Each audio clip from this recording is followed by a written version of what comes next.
Hello and welcome back to Where the Funk is Cole.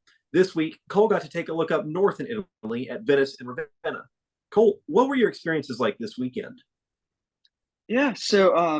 We basically left Athens at I think 9 in the morning, although we had to take basically an hour bus ride. So we left in front of the CYA stadium at 6:30 in the morning, and then we took basically a 2 hour flight to Marco Polo Airport, which is about eh, an hour and a half outside of Venice. And then we did some stuff in Venice, and then spent the night in a satellite town outside of Venice, and then did more stuff in Venice before taking a 3 hour bus ride to Ravenna, where we did some stuff there the following day before taking a 7 hour bus ride to Rome and flying back here to Athens and getting back pretty late, but it was amazing. Sounds like you did a lot of traveling all across the area. That sounds great. Well, what was the experience like when you got to Venice after taking this flight, getting in town? What were your first impressions? This is a really iconic Yes. location in Italy. I will say my first impression on day one was not clear skies, quite literally, because it was just downpouring the entire time. Um, but we were able to do a few museum. We did one major museum. I believe it was called the Courier Museum, which is um, the museum. If you say you're looking at you're in the very famous square with the basilica and the Doge's palace and all that. If you're looking at it straight ahead with the canal behind you, the Courier Museum is just dead straight in front of you. And what that is, it's basically like a general Venetian history museum. There are a lot of coins, weaponry, a lot of other artifacts from Venice, as well as the royal apartments of Empress Elizabeth of Austria, better known as Sissi, who was the wife of Emperor Franz Joseph of Austria. I think Franz Joseph is actually one of the more well-known historical figures in the context of World War One. But I think actually getting to see a different side to his relations and his family, that's actually quite interesting. So, what about the museum that you first visited in that main area? What was really most important to you, or what really stood out to you most about that? I mean, what stood out to me was there's a lot of different stuff within the Courier Museum. You had, as I mentioned, you had coins from various parts within the Venetian. It was essentially was an empire because you have to remember Venice throughout its long history was major superpower within the Mediterranean because of trade and all that. So there was a lot of coinage, a lot of art from a very famous sculptor who was very talented. And I forget his name, but he was extremely talented. And what he was able to do was he created several famous sculptures that I cannot remember the name of for the life of me. But on top of that, there was also various like reconstruction miniatures of Venetian ships, weaponry from the Venetians, but also the East as well. There actually was a tapestry from the Ottoman Empire that I think contains some of the very first written verses of the Quran in a tapestry of some kind. I'm saying I think on that. I cannot remember off the top of my head if that is correct, so don't quote me on that. But there was a lot of just stuff from all over the Eastern Mediterranean in that one museum. Wow. So you mentioned the trade was a really important part of this.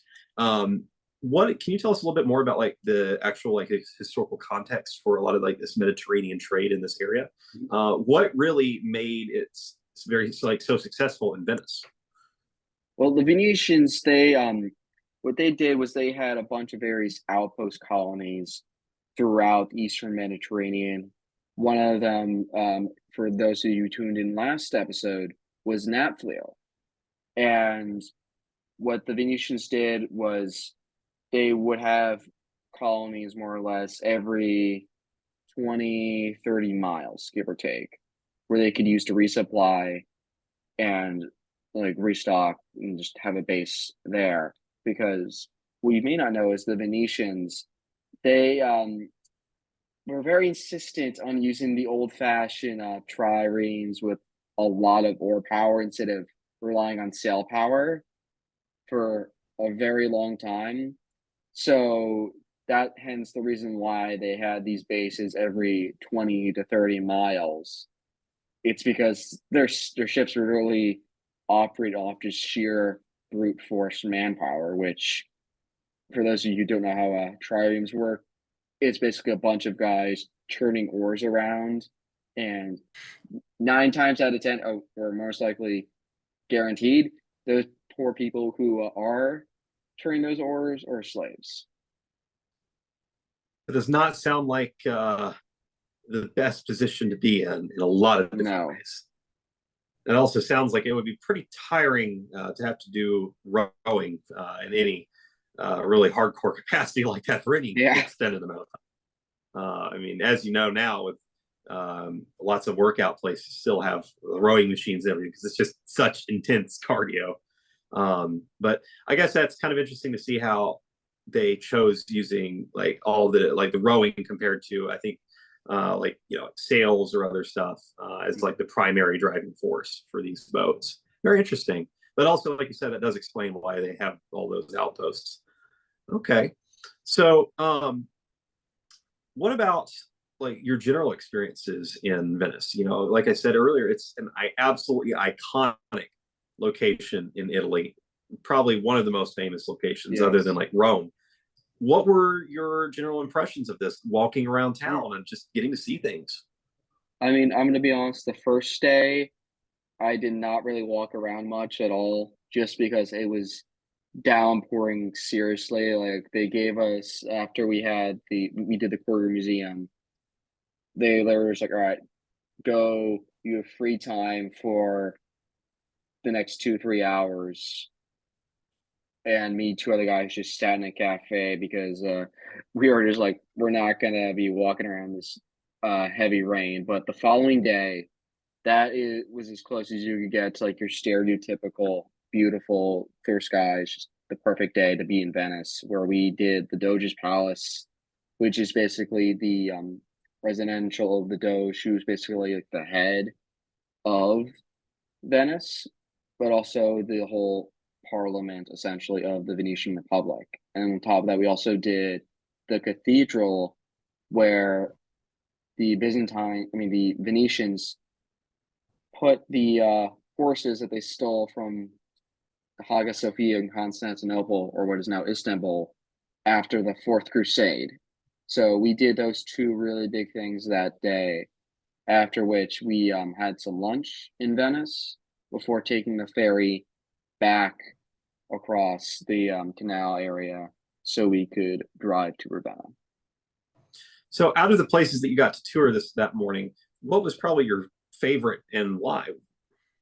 Oh, geez. I mean, I would say for me, it's hard to say. They've both had their ups and downs. Well, not so much downs, but like they always had their pros and cons.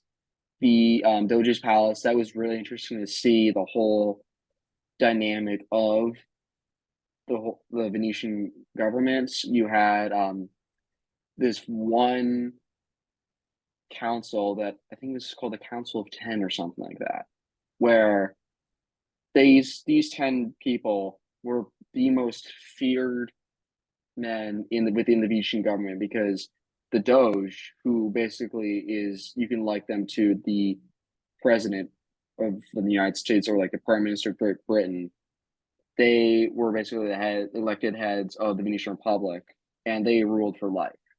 And the only way they could get ousted from power, aside from a very violent and bloody people's revolution, which did happen several times. Oh, that's a pretty frequent amount, honestly.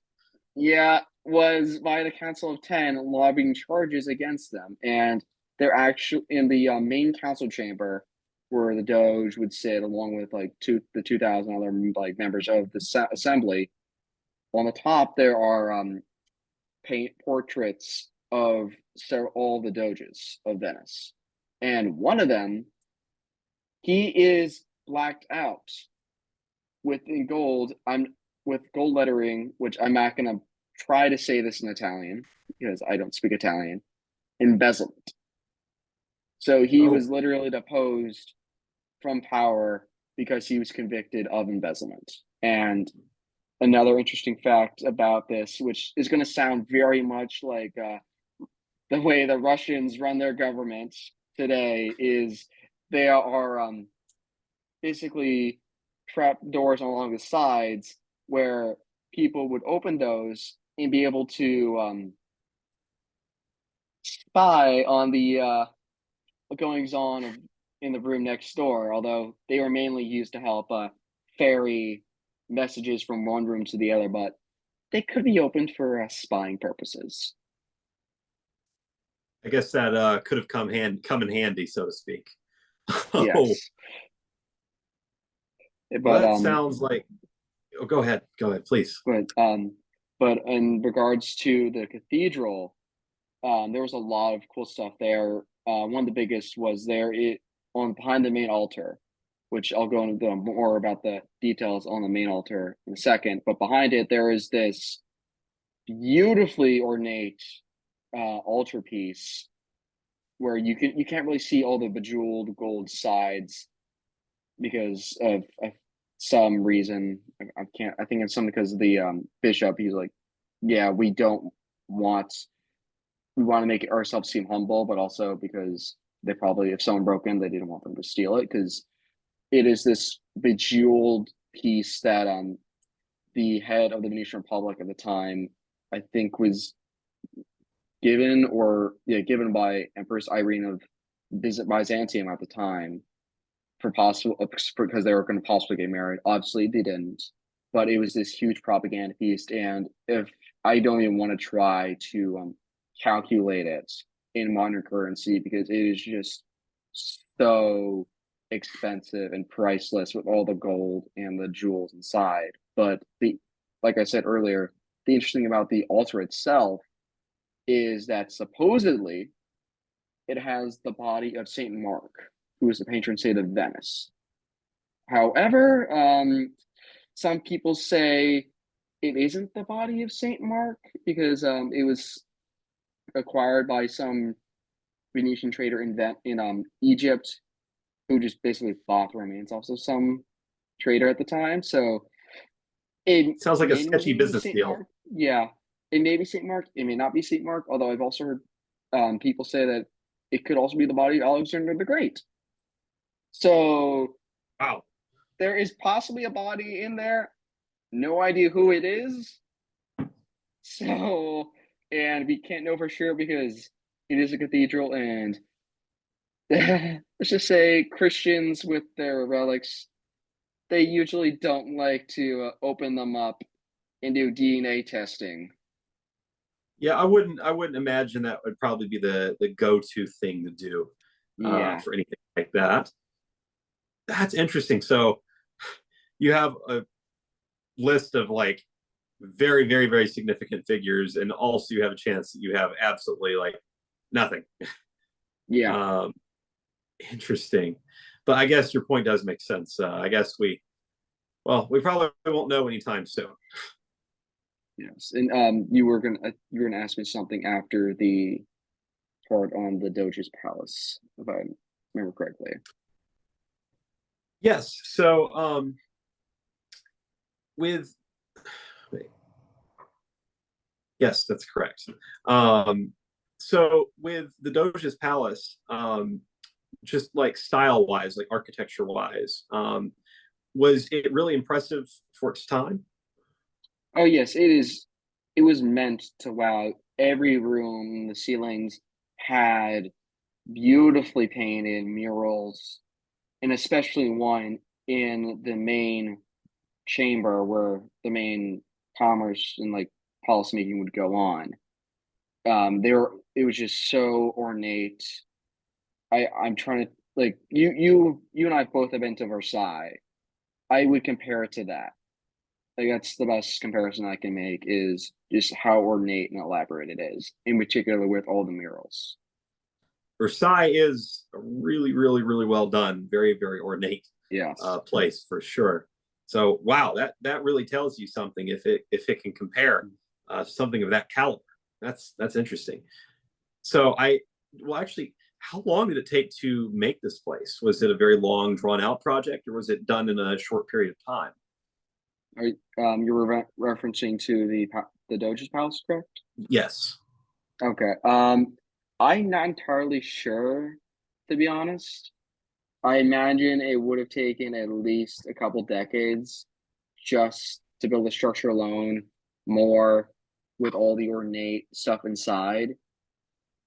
But I cannot name an accurate number off the top of my head. That's okay. I'm sure it must have been very, very time consuming and required a lot of staff to help without question. Yes. So, what about your visits to some of the other places? We talked about the Doge's Palace, the cathedral. How about any of like the other like normal day to day life? I Yeah. remember you mentioned you got to go to some of the cafes. I'm sure you had some bites to eat at some places. What was experiences like for that? The more regular everyday life. Yeah. So on the first day we had lunch at a cafe where I had some pizza, which I mean it Northern Italy is not known for their pizza, so I kind of should have seen that coming, but it was all right. And then on the second day, after we did all this stuff, we stopped near the famous bridge that overlooks the Grand Canal. And some of my friends and I, we had lunch at this place, and I got some good carbonara. After which, me and four other people, we did a gondola ride down the Grand Canal, which I will just say for the price wise, thank God there's five of us to split the bill on that. Oh goodness, Yeah, I did not think about that at first, but I can absolutely totally see that being a little bit of a tourist trap. yeah, totally worth it though. Totally worth Oh it. yeah, no, that's probably one of the most iconic things you could actually even do Oh yeah. with the canals being such an integral part of the identity of the city. Actually, speaking of which, what was your experiences like with that? Is that really something that you see nowadays as like something like you as like a usual thing, or is that more of like a tourist kind of activity nowadays? I mean, I I would say the gondolas are more of a tourist thing nowadays, just because there are a lot of like motorboats and all that going through around. Like for example, water taxis, they are all motorized. So the gondolas themselves are now more tourist based. Every gondola you see, like it is probably run by someone who wants to get tourists in to do them like a little, give them a little tour of the city on a gondola. That they are not fast, so there's a reason why they aren't used as taxis. Well, I guess it is nice to have a nice little bit of a scenic view though. That I bet the views from the Yes, canals like that would actually be really really neat. yeah. It was honestly the best way and arguably the most amazing way to see Venice. That you just cannot really get an idea of just walking around. I can imagine. Okay. Well, it sounds like the carbonara was really good, and it sounds like your touring around was really good. So overall, was Venice a really good success? Yes, it was a really good one. I My only thing is that I just wish the weather was not so rainy on the first day. But I mean, aside from that, it was a beautiful city, very touristy in some respects, but that is to be expected with a city that it has a good of a reputation as Venice and that has really adjusted their economy accordingly. That makes sense. Have to see if I can go visit there myself sometime. That would be pretty cool. Well, what about Ravenna? That's the other location, the main Yes. location you got to visit. What did you learn about there? So what we did there is well, first we got there late in the evening, so we didn't really do anything. We all went to dinner, and I went to a cafe, met up with some of the people from my program there, and we had dinner together at this wonderful cafe. I got a pizza there, actually was pretty good. And the next day we visited a cathedral where I'm blanking on the name, but within the cathedral itself, you all, I guarantee you all have probably seen this in images of this mural before, but it has the very famous and very photographed mural of Emperor Justinian in it. And what's interesting is that it originally was built by Emperor Justinian, but only the part with him in it is actually has the original murals and all that, because it was destroyed by, I believe, like a fire or an earthquake or something That's a few terrible. hundred years after it was built. So only that part's there, and then they rebuilt it, and it is very. You can tell by all the murals inside that is a very now like painted Baroque style. So you have it's an interesting time. You have the two different styles inside, and you also have the first baptismal place inside a church as well, which is an interesting feature because when it was built in the early Byzantine, late Roman period. I can't be sure which, but at that point, before the construction of this cathedral, the places where you do baptisms was not inside a church; it was outside. So that was a very Oh, unique feature. so that was, I guess, a real turning point, a new, kind of a new concept. So was this like the Yes, first known example of this? to my knowledge, yes, this was the first known example of having a baptismal place inside of a church itself. And when I say Fascinating. inside, I mean with inside the physical building, not the grounds. Okay. So that sounds like it's pretty significant historically, because I mean Yes. nowadays many different churches have said places in their own churches now. Very interesting. Well, what about what else? What else about the church or anything else in Ravenna? What stood out to you?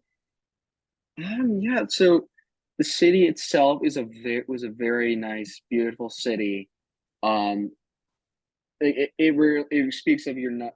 It's like I I I would describe it as like your stereotypical kind of like small Italian city.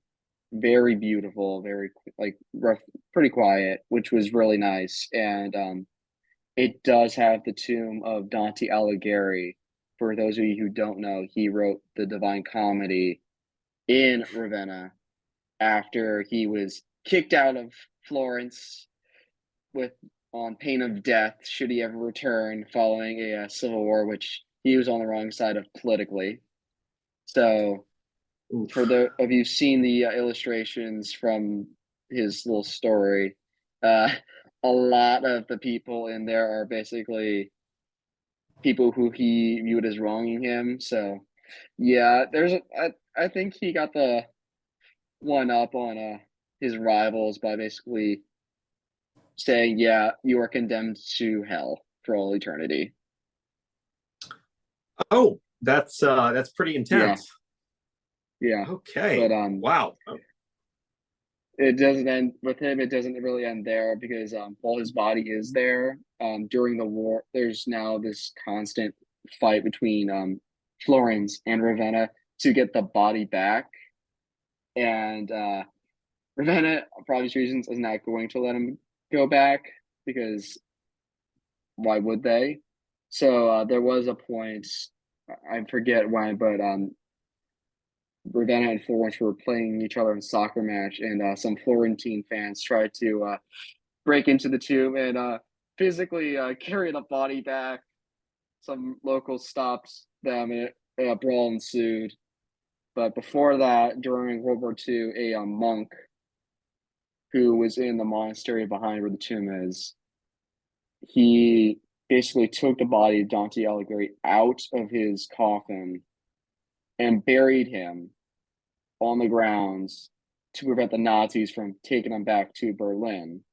And Mm. we were very fortunately, this monk did survive because he was the only one who knew exactly where he buried the body.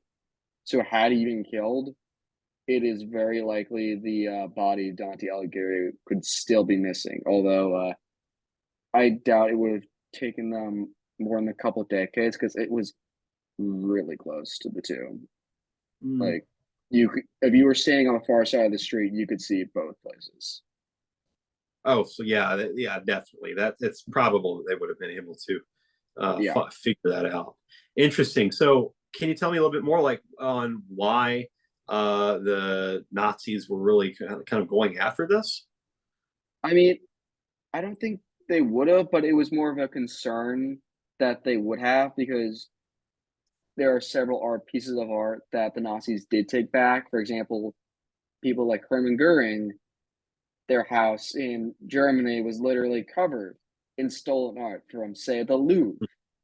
So there was just this concern that the Nazis could have taken the body back to Germany as like some sort of like, I don't know, art piece or piece of like cultural history. I Yeah. don't know exactly why they would want the body, but I mean, it's the Nazis. I mean, they're that's one of the things they did is they That does stole seem, cultural artifacts.